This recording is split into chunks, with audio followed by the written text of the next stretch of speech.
সব জল্পনার অবসান ঘটিয়ে ব্যাংককে হলো প্রধান উপদেষ্টা ডক্টর ইউনূস ও ভারতীয় প্রধানমন্ত্রী নরেন্দ্র মোদীর বৈঠক। উপস্থিত ছিলেন দুই দেশের শীর্ষ কূটনীতিকরা। ৬টি লক্ষ্য সামনে রেখে বিমস্টেক ব্যাংকক ভিশন ২০৩০ চূড়ান্ত, দ্রুততম সময়ের মধ্যে অংশগ্রহণমূলক নির্বাচনী সরকারের মূল এজেন্ডা ডক্টর ইউনূসের প্রতিশ্রুতি। দীর্ঘ ৮ মাসেও শেখ হাসিনার ব্যাপারে বাংলাদেশকে তথ্য দেয়নি ভারত, কূটনৈতিক চিঠি, পররাষ্ট্র সচিবের সফরেও ঘটেনি পরিস্থিতির উন্নয়ন। আমরা শুনেছি পাসপোর্ট ছাড়া এসছেন, পাসপোর্ট নিয়ে এসছেন, মানে এইসব পাসপোর্ট রিভোক হয়েছে, এই টাইপের নানা আলোচনা হয়েছে চারিদিকে, গভর্নমেন্ট থেকে কিছু আমরা শুনতে পারিনি। শেখ হাসিনাকে ফেরত দেওয়ার ব্যাপারে তাদের হাতে রিলাক্টেন্স আছে, কিন্তু তার কি স্ট্যাটাসে এখানে রাখা হচ্ছে সেই নিয়ে তারাও এক ধরনের কোশ্চেন করে বিব্রত পড়ে। ঈদের ছুটিতে নিজ নিজ এলাকায় জনসংযোগ করেছেন এনসিপির বেশিরভাগ নেতা। শিগগিরই নতুন কর্মপরিকল্পনা নিয়ে পুরো দমে মাঠে নামার ঘোষণা। স্থানীয় পর্যায়ে অনেক ক্ষেত্রে দেখা যায় মুখ দেখা দেখি হয় না এক দলের সাথে আরেক দলের নেতৃবৃন্দের। তো এই যে একটা ট্যাবু ছিল, এই ট্যাবুটা আমাদের ভাঙতে হবে। শেষ পর্যায়ে ঈদের লম্বা ছুটি, কাজের তাগিদে নাগরিক জীবনে ফিরছেন কর্মজীবীরা। সবাই একসাথে ঢাকা চলে আসবো, সে একটা টেনশন আছে, তো এই চিন্তা করে একটু আগেই ব্যাক করলাম। আমাদের তো কাজকর্ম আছে, এই জন্য আমাদের আশা লাগছে, হয়তো আমরা আসতাম না, আর 2-1 দিন থাকতাম। অনলাইনে টিকিট না পেয়ে রেল যাত্রীদের ভোগান্তি। যুক্তরাষ্ট্রের বাড়তি শুল্কারোপে সবচেয়ে ক্ষতিগ্রস্ত হবে তৈরি পোশাক খাত, বলছেন ব্যবসায়ী অর্থনীতিবিদরা। 185 দেশে ট্যারিফ বসানো ঘিরে চলছে তোলপাড়। হাসপাতালে কাতরাচ্ছে লক্ষ্মীপুরে গুলিবিদ্ধ 6 বছরের আবিদা। আধিপত্য বিস্তারের জেরে সন্ত্রাসীদের নৃশংসতার শিকার অবুঝ শিশুটি, মামলা হয়েছে, একজন গ্রেপ্তার।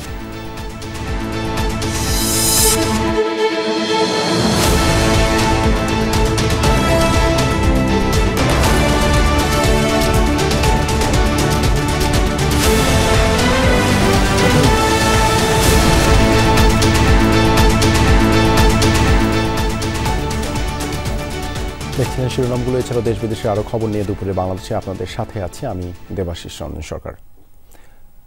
সব জল্পনা কল্পনার অবসান ঘটিয়ে বিমস্টেক শীর্ষ সম্মেলনের সাইড লাইনে বৈঠক করলেন অন্তর্বর্তী সরকারের প্রধান উপদেষ্টা ডক্টর মোহাম্মদ ইউনূস এবং ভারতের প্রধানমন্ত্রী নরেন্দ্র মোদী। এর আগে প্রধান উপদেষ্টার হাই রিপ্রেজেন্টেটিভ খলিলুর রহমান জানান, বৈঠকের জন্য সরকারিভাবে অনুরোধ করা হয়েছিল। বিমস্টেক শীর্ষ সম্মেলনের ফাঁকে ডক্টর ইউনূসের সাথে নরেন্দ্র মোদীর বৈঠক চেয়ে দিল্লিকে চিঠি দিয়েছিল ঢাকা। গত বছরের সেপ্টেম্বরে জাতিসংঘের সাধারণ পরিষদের অধিবেশনে বাংলাদেশের প্রধান উপদেষ্টা এবং ভারতের প্রধানমন্ত্রী যোগ দিলেও তাঁদের দেখা হয়নি। ডক্টর ইউনূস দায়িত্ব গ্রহণের 7 মাস হলেও দুই নেতা মুখোমুখি হননি। তবে ক্ষমতা গ্রহণের পর ইউনূসকে অভিনন্দন ও শুভেচ্ছা জানিয়েছিলেন মোদী। গত 26 মার্চ বাংলাদেশের স্বাধীনতা দিবস উপলক্ষেও মোদী শুভেচ্ছা জানিয়ে অধ্যাপক ইউনূসকে চিঠি পাঠিয়েছেন।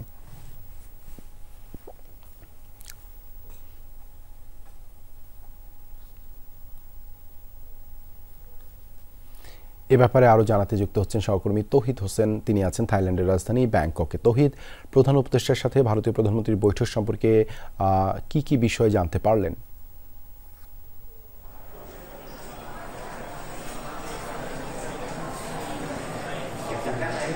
আমার পেছনে যে করিডোরটি দেখতে পাচ্ছেন, যে বেষ্টনী আছে এবং তারপর আমাদেরকে আসলে যেতে দেওয়া হচ্ছে না, এই বেষ্টনী থেকে সামনে গিয়ে আরেকটু সামনে কিন্তু বাংলাদেশের প্রধান উপদেষ্টা এবং ভারতের প্রধানমন্ত্রীর যে দ্বিপাক্ষিক বৈঠকের কথা আপনি জানাচ্ছিলেন, যেখানে এবং বেষ্টনীটা রাখা হয়েছে এবং গণমাধ্যম বৈঠকের দিকে কিন্তু সেখানে আশেপাশে দেশ থেকে যাওয়া হচ্ছে না। তবে আমরা এইমাত্র জানতে পেরেছি বৈঠকটি শেষ হয়েছে এবং প্রেস সচিব এক ধরনের ব্রিফিং আমাদেরকে পাঠিয়েছেন এই বিষয়ে। আমরা সেই বিষয়ে বিস্তারিত আমরা আরেকটু পরে জানতে পারবো, আপনার সাথে সরাসরি করি। তবে যতটুকু আমরা জানতে পেরেছি বৈঠক থেকে কিন্তু দীর্ঘদিন ধরে আলোচনা হচ্ছিল যে এটি আসলে হবে আসলে বাংলাদেশ ভারতের প্রধান উপদেষ্টা ডক্টর মোহাম্মদ ইউনূস এখানে আমরা দেখতে পেয়েছি যে এখানে দায়িত্ব দেওয়ার পর থেকে বাংলাদেশের অন্তর্বর্তী সরকারের দায়িত্ব দেওয়ার পরই কিন্তু এটা প্রথম বৈঠক ভারতের প্রধানমন্ত্রীর সাথে। সেই হিসেবে এখানে এক ধরনের বহু প্রত্যাশিত যেমন ছিল, সেটি একদিক দিয়ে কিন্তু আসলে এক ধরনের দুই দেশের যে বিভিন্ন অমীমাংসিত বিষয়গুলো রয়েছে সেগুলো এখানে এক ধরনের আলোচনা করেছি। আরেকটি বিমস্টেক সম্মেলন কিন্তু থাইল্যান্ডের প্রধানমন্ত্রী কিছুক্ষণ আগে ব্রিফ করলেন, আমাদেরকে সরাসরি বিভক্ত জানিয়েছি। সেটি হওয়ার পরপরই কিন্তু বিমস্টেক সম্মেলনের আয়োজন আনুষ্ঠানিক শেষ। এখন যারা দেশের সম্প্রদায় আছে তারা যে দরকার আছে। আমরা ভারতের প্রধানমন্ত্রীর সাথে প্রধান উপদেষ্টা দিয়েছি, আমরা আরও দিয়েছি যে আরও যারা সদস্য দেশগুলো রয়েছে তাদের সাথে আসলে একে একে বিশেষ করে মিয়ানমারের সরকার প্রধানের সাথে বৈঠকের কথা রয়েছে। মিয়ানমারের পক্ষ থেকে আগ্রহ দেখানো হয়েছে আগে থেকে, সেই যদি হয়ে যায় তাহলে সেটি আসলে কিছুটা আলো দেখবে বলে আমরা আশা করছি। এখানে সবাই যারা আছেন তারাও আশা করছেন। আরেকটি গুরুত্বপূর্ণ সেটি হচ্ছে যে আজকে কিন্তু বিমস্টেক সম্মেলনে যখন ডক্টর মোহাম্মদ ইউনূস বক্তব্য দিয়েছেন, তিনি সেখানে রোহিঙ্গা সংকট সমাধানে বিমস্টেকের সদস্যদের একসাথে কাজ করার জন্য এবং সহযোগিতা করার জন্য আহ্বান জানিয়েছেন। নিঃসন্দেহে এক ধরনের বৈঠক আরও বেশি আপডেট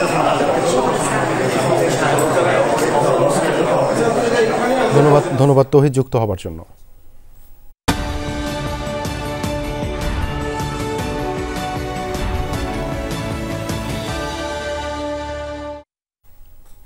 ছয়টি লক্ষ্য সামনে রেখে বিমস্টেক ব্যাংকক ভিশন 2030 চূড়ান্ত হয়েছে বলে জানিয়েছেন থাইল্যান্ডের প্রধানমন্ত্রী পেতাংতার্ন সিনাওয়াত্রা।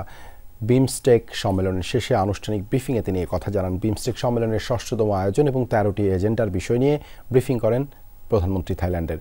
এর আগে সকালে থাইল্যান্ডের প্রধানমন্ত্রী সম্মেলন কক্ষে স্বাগত জানান প্রধান উপদেষ্টা ডক্টর মোহাম্মদ ইউনূস সহ বাকি অতিথিদের।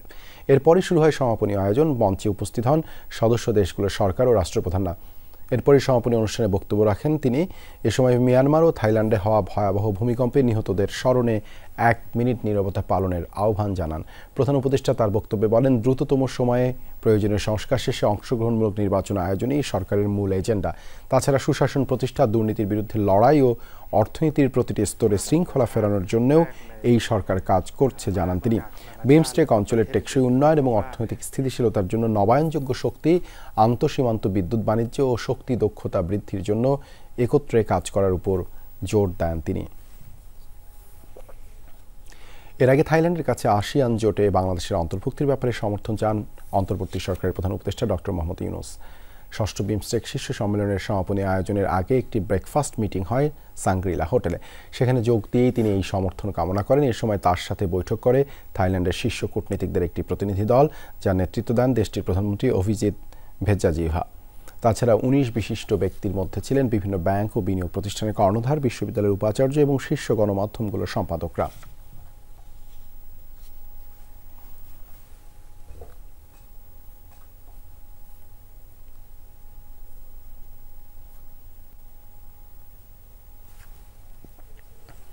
৮ মাসেও দিল্লিতে অবস্থানরত শেখ হাসিনার ব্যাপারে বাংলাদেশকে কিছুই জানায়নি ভারত। দিল্লির বাংলাদেশ দূতাবাসও অনানুষ্ঠানিক আলোচনায় এ বিষয়ে কিছু জানাতে পারেনি।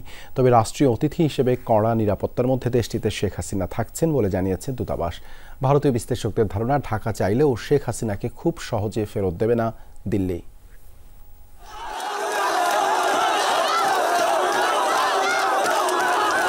৫ আগস্ট ২০২৪ ছাত্র জনতার গণ অভ্যুত্থানে এই গণভবন ছেড়ে ভারত চলে যান সে সময়ের প্রধানমন্ত্রী শেখ হাসিনা। সেই থেকে প্রতিবেশী দেশটিতেই তার অবস্থান। ১৪ অক্টোবর প্রজ্ঞাপন জারি করে পুনর্গঠন করা হয় আন্তর্জাতিক অপরাধ ট্রাইব্যুনাল, নিয়োগ দেওয়া হয় বিচারপতি। এর মধ্য দিয়ে শুরু হয় শেখ হাসিনার বিচার কাজ।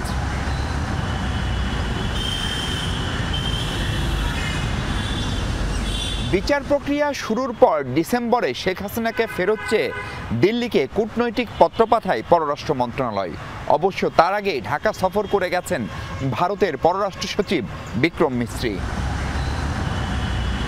তখনও দিল্লিতে অবস্থানরত শেখ হাসিনাকে ফেরানোর অনুরোধ জানায় বাংলাদেশ। ৩ মাস পেরিয়ে গেলেও ঢাকার সেই চিঠির জবাবই দেয়নি দিল্লি। আমাকে গাড়িতে একজন বলেছিল যে একটা পার্টিকুলার জায়গা দেখে নদী পার্কের আশেপাশে, যেখানে তোমাদের ফর্মার প্রাইম মিনিস্টার আছে। বাট এখন ওনাদের সাথে অফিসিয়ালি কথা বললে তারা এই বিষয়ে একেবারে মুখ খুলে কিছু বলছে না।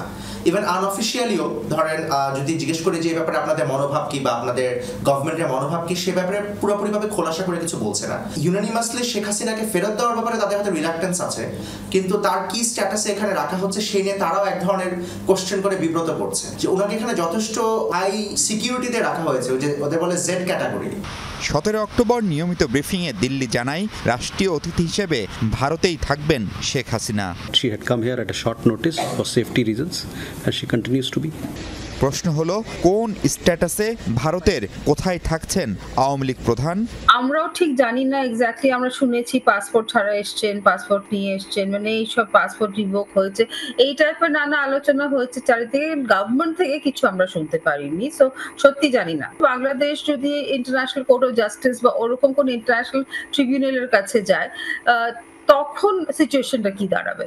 কিন্তু এখন অবধি আমার যতদূর ধারণা বা আমি মনে করি, আমার মনে হয় না এক্সট্রাডিশন চেয়েছে বলেই সেটা আমরা ওরকম ভাবে রিকোয়েস্টটা মেনে নেবো আর ওনাকে এক্সট্রাডিট করবো, আমার সেটা মনে হয়। তাই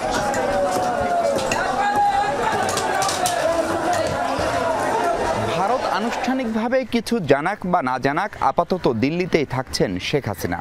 তিনি কবে নাগাদ দেশে ফিরতে পারবেন কিংবা বিচারিক প্রক্রিয়ার মধ্য দিয়ে আদালত কিংবা সরকার আদৌ তাকে দেশে ফেরাতে পারবেন কিনা তা নিয়েও নানা সংশয় আছে।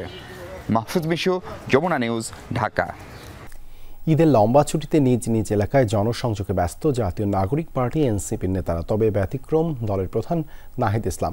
ঢাকার বাসিন্দা হয় ঈদে ছিলেন রাজধানীতেই, কিন্তু দেখা যায়নি কোনো প্রচারণায়। দলের অন্য নেতারা জানিয়েছেন ঈদের পরে নতুন কর্মপরিকল্পনা নিয়ে পুরো দমে মাঠে নামবে এনসিপি। বিস্তারিত লামিয়া তিথি রিপোর্টে। অন্যবার থেকে এবারের ঈদ ছিল কিছুটা ভিন্ন। গত বছরও যারা ছিলেন সাধারণ শিক্ষার্থী, 24-এর গণ অভ্যুত্থানের পর তারা এখন তরুণদের রাজনৈতিক দলের নেতা। জাতীয় নাগরিক পার্টির নেতারা যে যা নিজ গ্রামের বাড়িতে পরিবার পরিজনের সাথে ঈদ উদযাপন করছেন।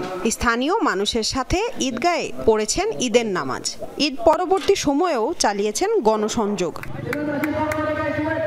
উত্তরাঞ্চলের মুখ্য সংগঠক সার্জিস আলম পঞ্চগড়ে, দক্ষিণাঞ্চলের মুখ্য সংগঠক হাসনাত আব্দুল্লাহ কুমিল্লায় আর হান্নান মাসুদ ঈদের ছুটি কাটিয়েছেন নোয়াখালীতে।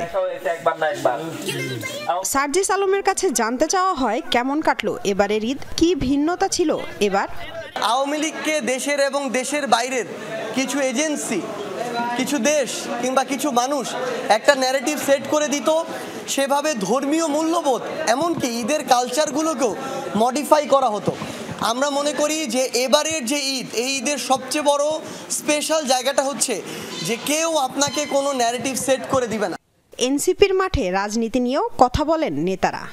উপজেলা পর্যায়ে সামনে কমিটি গঠন হবে দলের পার্টির, তো সেই জায়গা থেকে তাদেরকে যারা সংগঠিত, যারা দক্ষ সংগঠক তাদেরকে খুঁজে বের করা এবং তাদের সাথে আলাদা সময় নিয়ে বসা। স্থানীয় পর্যায়ে অনেক ক্ষেত্রে দেখা যায় মুখ দেখা দেখি হয় না এক দলের সাথে আরেক দলের নেতৃবৃন্দের। তো এই যে একটা ট্যাবু ছিল, এই ট্যাবুটা আমাদের ভাঙতে হবে। অনেক দেখবেন সমস্যা, মনোমালিন্য ওই এক টেবিলে বসে গল্পের মাধ্যমে সমাধান হয়ে যাবে। এই পারস্পরিক যে শ্রদ্ধাবোধের জায়গাটা, এটা যত দ্রুত তৈরি হবে তত দ্রুত বাংলাদেশের রাজনীতির যে কালচার, এগুলো ভালোর দিকে যাবে। কে কোন এলাকা থেকে প্রার্থী হবেন তা দলীয় ফোরাম নির্ধারণ করবে বলে জানান এনসিপি নেতারা। বলেন, আগামীর বাংলাদেশ গঠনে সাধারণ মানুষের মতামতের প্রতিফলন ঘটাতে চায় এনসিপি। কোন জেলার কোন আসনে কে নির্বাচন করবে, এটা নির্বাচনের পূর্বে আমাদের দলীয় যে ফোরাম, সেই ফোরাম নির্ধারণ। দলগত বিবেচনায় নয়, স্বাধীনতা কনসার্টে সব ধরনের শিল্পীদের নিয়ে সবাইকে সুযোগ করে দেওয়ার চেষ্টা করবে সবার আগে বাংলাদেশ। সকালে রাজধানীর মানিক মে এভিনিউয়ে কনসার্ট স্থান পরিদর্শন করে এই কথা বলেছেন সংগঠনটির প্রধান সমন্বয়ক সুলতান সালাউদ্দিন টুকু। তিনি বলেন, বাংলাদেশ ও বাংলাদেশের শিল্পীদের ব্র্যান্ডিং করার লক্ষ্যেই স্বাধীনতা কনসার্টের আয়োজন হচ্ছে। বাংলাদেশের শিল্প, সংস্কৃতি ও ঐতিহ্য নতুন প্রজন্মের কাছে তুলে ধরাই মূল লক্ষ্য বলে জানান তিনি। কনসার্টের নিরাপত্তার কথা চিন্তা করে এবার পুরো এলাকা সিসিটিভির আওতায় ও বিশেষ নিরাপত্তা জোরদার করা হবে।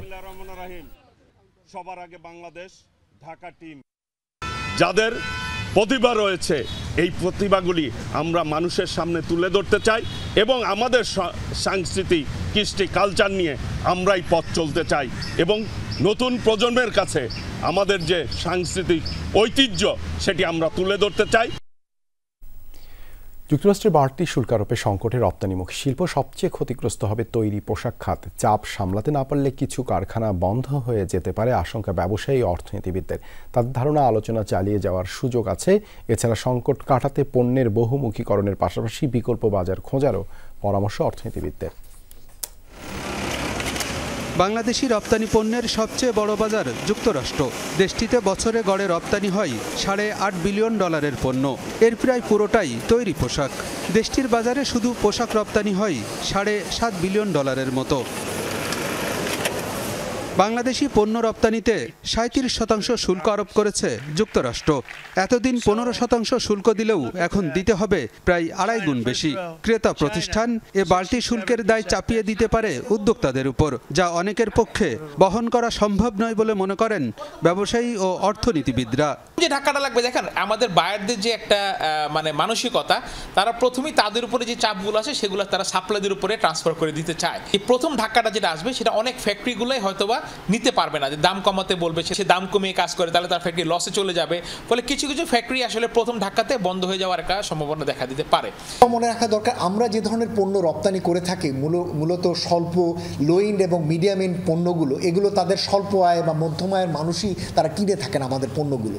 সুতরাং উচ্চ মূল্যর কারণে ওখানে যদি মূল্যস্ফীতি হয় বা কর্মসংস্থানে যদি সেখানে কোনো ধরনের প্রভাব পড়ে, তার কারণে যদি ভোক্তারা কম কেনেন, তাহলে কিন্তু আমাদের উপরে তুলনামূলকভাবে বেশি ইম্প্যাক্ট হবে। আমাদের এই জায়গাটিতে বিকল্প পণ্যে সুইচ করবার সুযোগ নেই। বাণিজ্য ঘাটতি বিবেচনায় বাংলাদেশি পণ্যের উপর শুল্ক আরোপ করেছে ট্রাম্প প্রশাসন, যা যৌক্তিক নয় বলে মনে করেন ব্যবসায়ী ও অর্থনীতিবিদরা।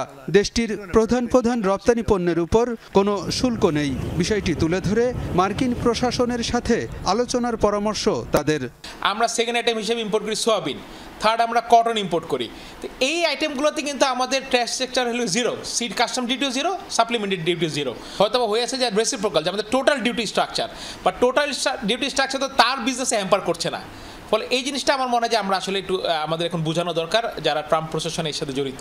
উচিত হবে বাণিজ্য মন্ত্রণালয়ের গবেষকদের সঙ্গে আলাপ আলোচনা করে এই তাদের মেথোডোলজি কিভাবে তার ক্যালকুলেশন করেছেন এবং সেইটির ভিত্তিতে রিক্যালকুলেট করে দেখা যে আমাদের এখানে MFN রেটেও 74% হওয়ার কথা না, আর ইফেক্টিভ রেট তো অনেক কম, কারণ আমাদের এক্সপোর্ট ওরিয়েন্টেড ইন্ডাস্ট্রি যারা যেগুলো ব্যবহার করে সেটা কিন্তু শূন্য শুল্ক পায়।